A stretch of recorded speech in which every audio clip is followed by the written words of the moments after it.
All right, Mrs. Miller, I was down in Virginia. Huh? I was down in Virginia and, Yeah. and I was talking to a guy about Maytag. He had a Maytag washing machine. What do you know about Maytag washing machine? Yeah. Well,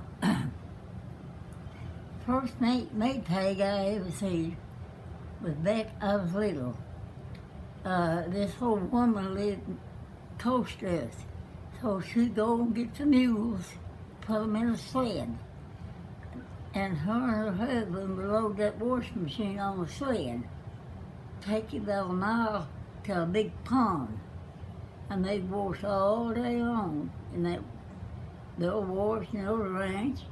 They'd take a big stove kettle, fill it full of water, and put bluing in it to make the sheets real white. Mm-hmm. And then they bring them to the house and hang them up on a line. So that tank has got a crank there Right. to run them through ranch water. Yeah. You have it bill washing here, and you just hear that big old thing right there.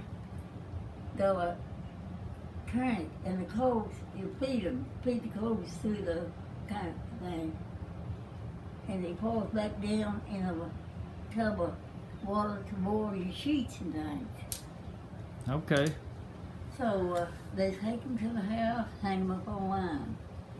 They use bluing to make the clothes pretty white clothes. Okay. But they boil them.